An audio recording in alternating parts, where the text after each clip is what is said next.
All right, so welcome back for part two here.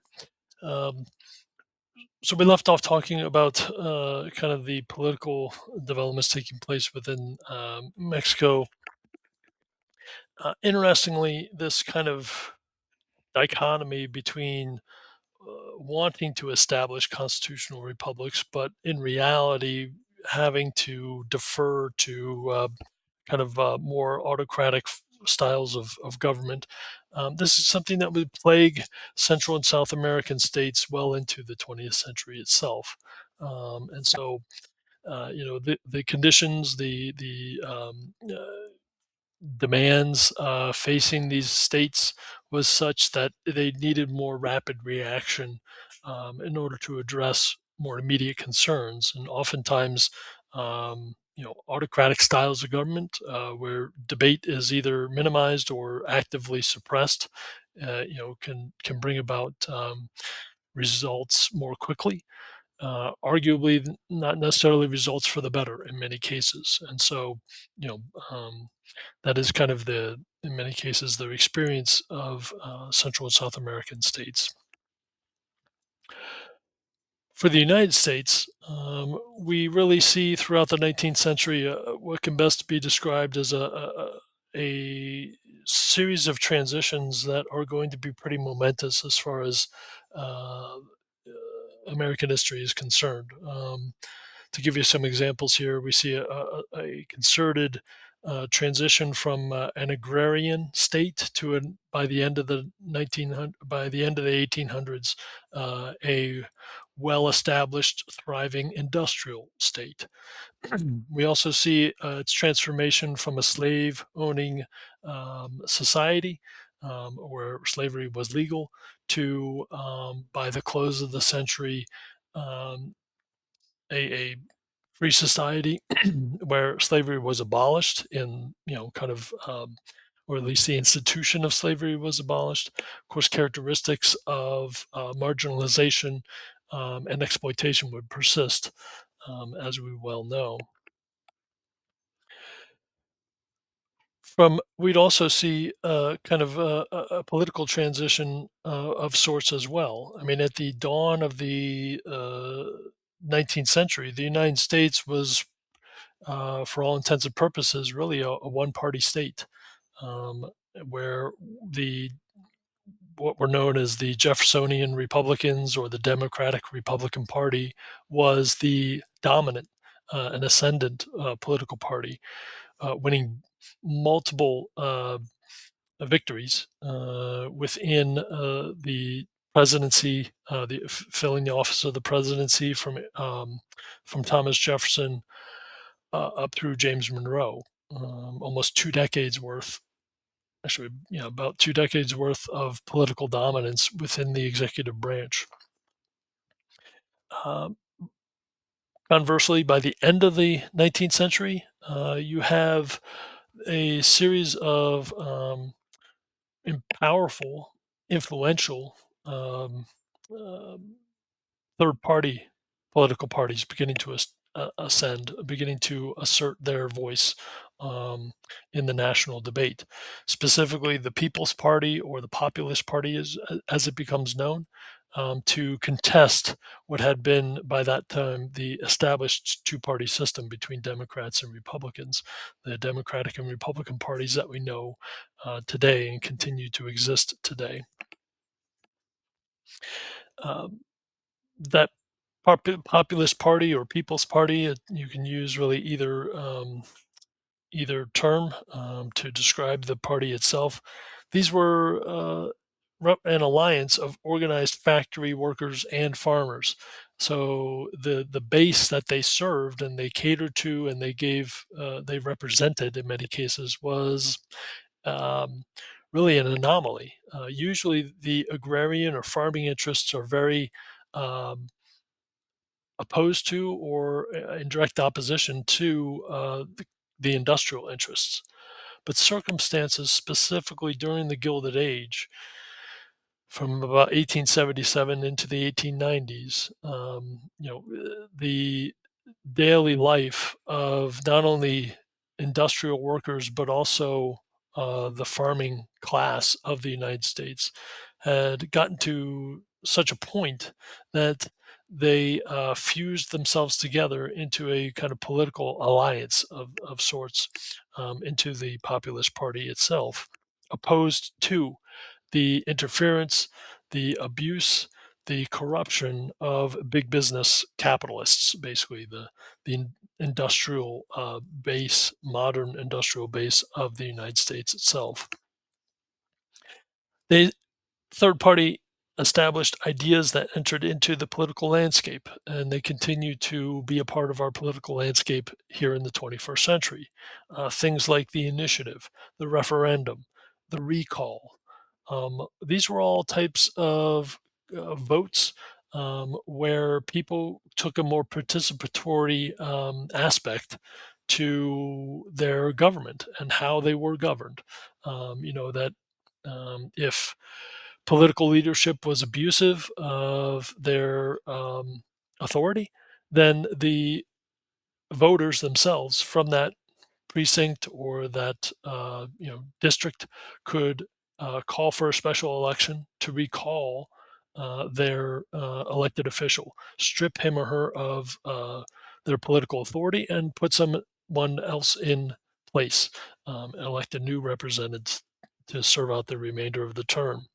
Um, the voters could also sign petitions and begin to get different policies put onto the local ballots in their jurisdictions in order to enact local governing policy for themselves through things like the referendum and the initiative. They could also, through a series of attaining uh, petitions and signatures, they could also begin to uh, have established policies and laws that were on the books already begin to be up for being voted on again to see if they wanted to actually reverse that law or remove that clause or amend the law itself in that way. The Populist Party also wanted to call for the public ownership of utilities, things like electricity, which was becoming increasingly available across the United States during this period of time. The electrification of not only urban centers, but beginning to stretch out into the countryside. Um, you know, Many people began to argue that this should be a common right that everyone should have access to in order to make sure there wasn't any abuse or corruption or price gouging.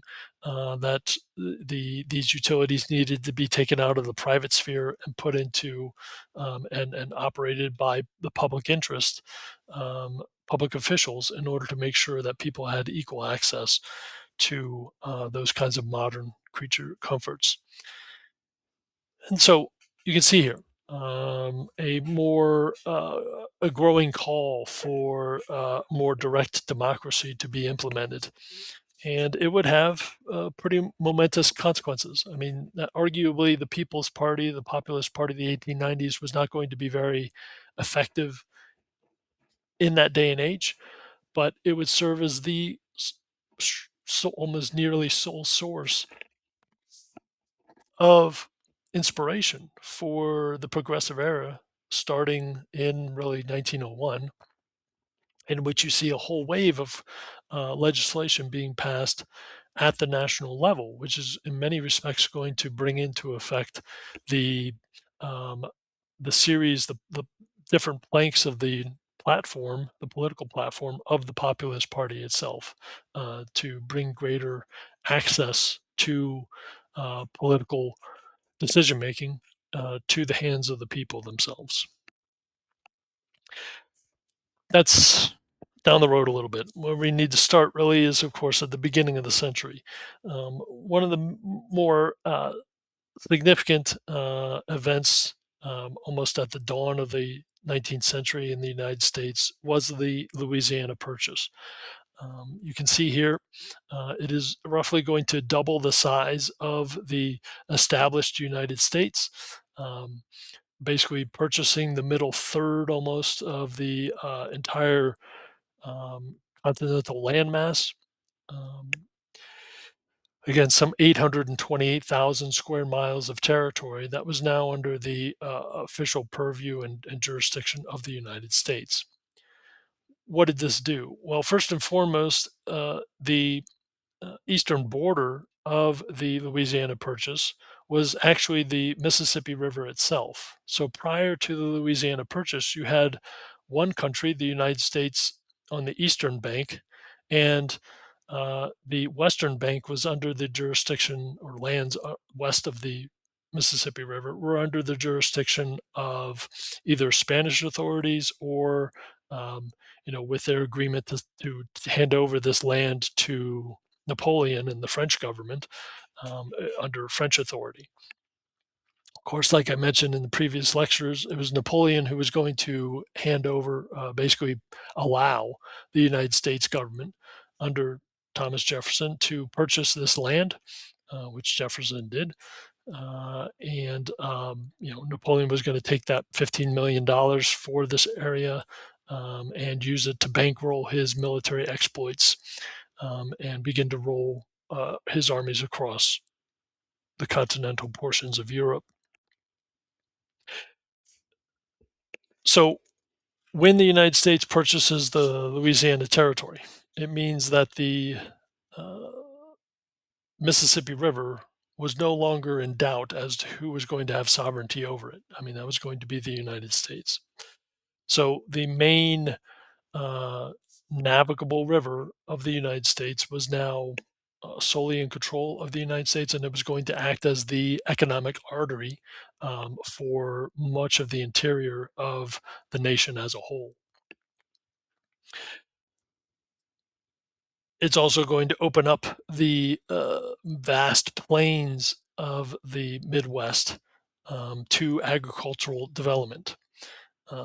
And also, it's going to necessitate, in the eyes of Southern interests, primarily Southern farmers, the spread of slavery westward and its migration, which is going to continue to feed this debate, this increasingly cantankerous debate between free states and slave states.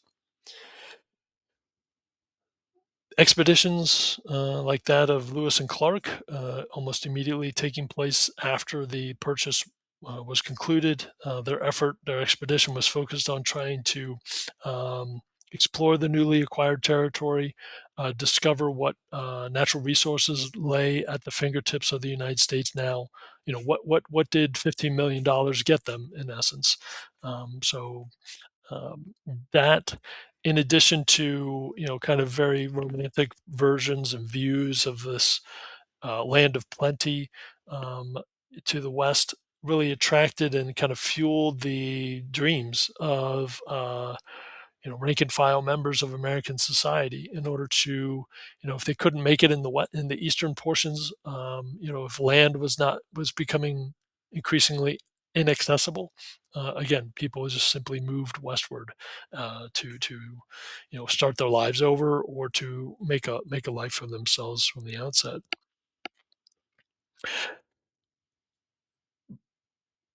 About a decade later, you have the War of 1812 beginning to take place.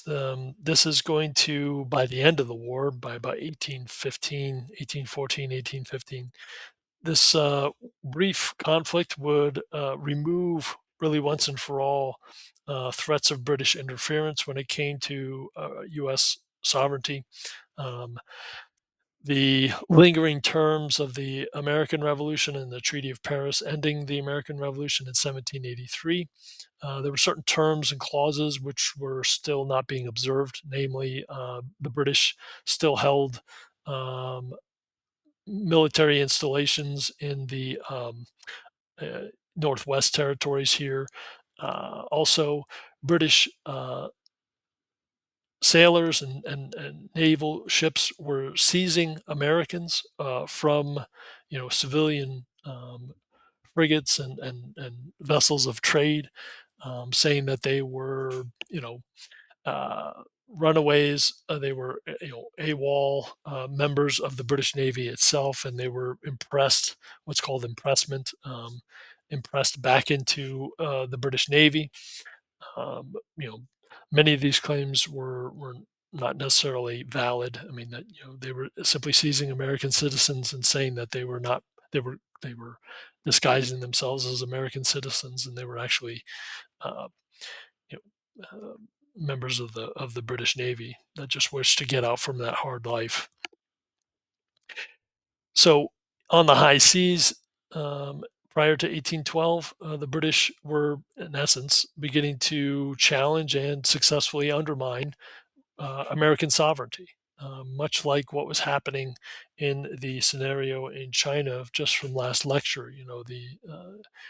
Things like the unequal treaties, extraterritoriality, that didn't happen within the borders really of the United States, but it did happen to merchants and merchantmen on U.S. vessels um, in the years leading up to the War of 1812 itself. The United States, isn't terribly, or I should say, isn't necessarily militarily dominant in this war, but by 1815 there is a euphoric sense of accomplishment and nationalist zeal that the United States begins to amass for itself.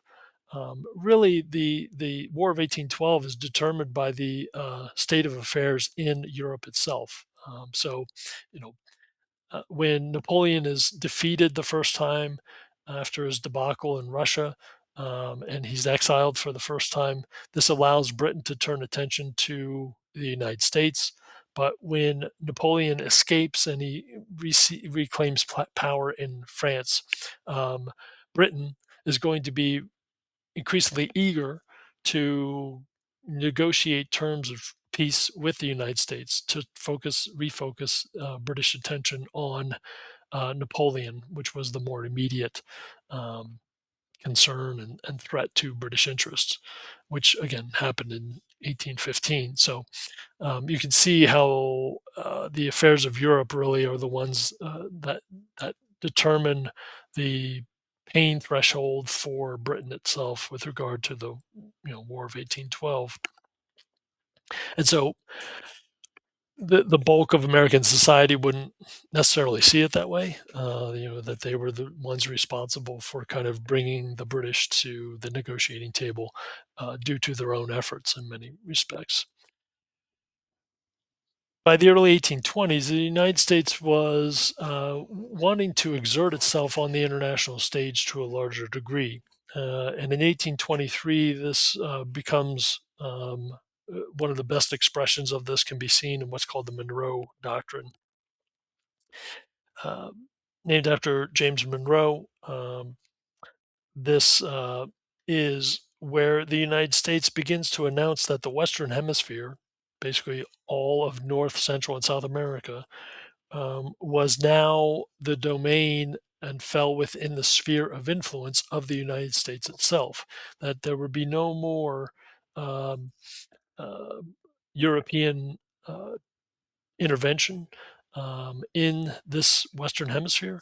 That anything that was happening within the Western Hemisphere was now the United States' concern, and fell within their um, sphere of influence. And so the United States explicitly said that Europe would not be allowed to interfere in any way, shape, or form. Now, the United States in 1823 was not in a position at all to enforce that mandate at all. But of course, as the United States begins to modernize and industrialize, as it becomes more of a world power, which it would be by the close of the 19th century, Europe in many cases was forced to acquiesce to this uh, Monroe Doctrine. In some cases, they welcomed it because they didn't want to again devote too much time, energy, and resources to any types of um, chaos in the Caribbean or other areas in which European powers still had a toehold with regard to kind of any type of administrative authority or colonization that remained. And of course, the Monroe Doctrine remains roughly kind of in the mindset of the United States, very much alive. I mean, you can see that with U.S. intervention in a host of different ways, shapes, and forms. I mean, the most evident would be the seizure of Madero. Um, from Venezuela. I mean, the U.S. just went in and seized the head of state of another country. That's a direct expression of U.S. sovereignty or U.S. Authority over the Western Hemisphere and intervening when and where it sees a need to, whether it's justified or not, of course, which is always debatable.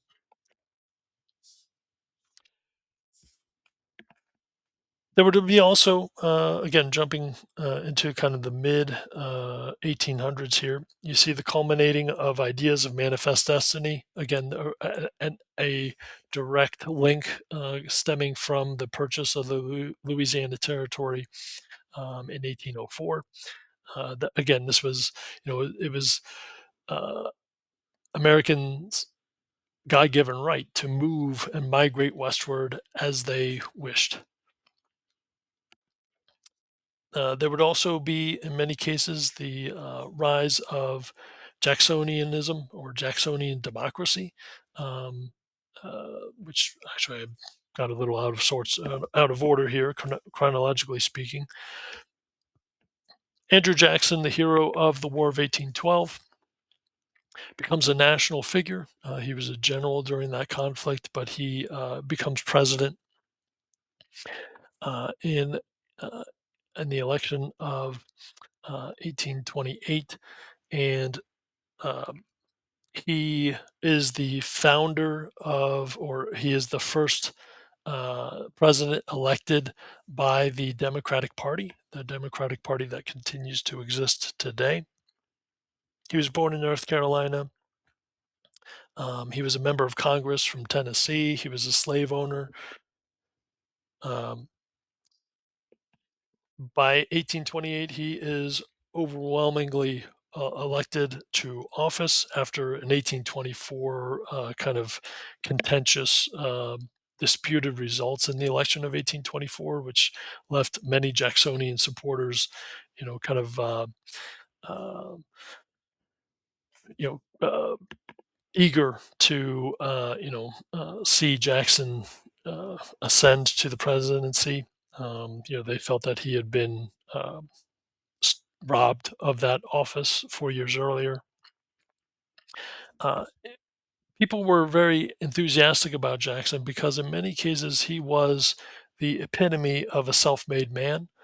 He was a man of the people. Before Jackson, virtually every member of the presidency, every prior president, was a member of the gentrified class. That they were well educated, they were all had been politically groomed for the office. They were seen as these elites of society. Jackson was none of that. He was a man who was barely literate. He could barely sign his own name. Um, he was not well educated. He was a military hero. And in many respects, as a result of all this, he was seen more as a man of the people. Uh, any ambition, any accomplishments that he had, and success that he had during his life was largely as a result of his own ambition and his own, kind of um, aspirations. And for that, people, created this kind of almost a mythology about him. When he's in office, he institutes what's called the spoils system. So there's a drift away from meritocracy. He begins to install his own friends, his political cronies, into positions of public office, whether they're fit to take on those responsibilities or not. Oftentimes, what this means is that the government, the governing authorities, the efficiency and abilities of successful governance are going to suffer, which they did. Also, Jackson was not necessarily the most diplomatic of presidents. In the Indian Removal Act of 1830, he is going to forcibly use his position as the commander in chief, the chief executive, to forcibly relocate the Cherokee tribes from what is today northern Georgia, to Oklahoma in what's known as the Trail of Tears in order to open up the lands of northern Georgia to white settlement for the purposes of extracting newly found gold reserves there and mine those minerals, those materials, for the betterment of whites, but then also for the betterment of the U.S. government as well. So uh, the under the age of Jackson, as it's known, and this idea, these concepts of Jacksonian democracy, uh, the people themselves, Americans, rank and file Americans, begin to identify themselves more closely with Jackson, but they also begin to uh, enjoy greater access to the political system itself. Here we see thresholds for voting rights being lowered so that you almost have, by the end of Jackson's two terms in office, by the mid to late 1830s, you almost have universal white male suffrage being the case throughout the country. There were no more kind of land requirements or things of that nature.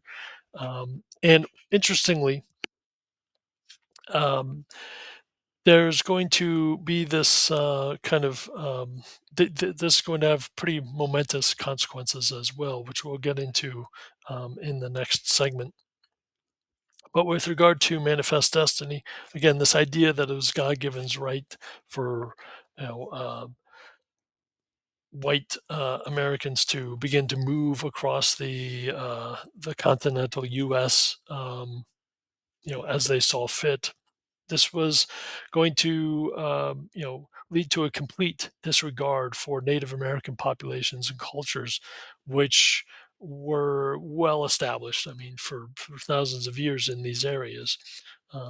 Leading heads of state public figures within the U.S. political landscape, such as Henry Clay, proclaimed that the disappearance of Native Americans and their culture would be no great loss as he saw it, um,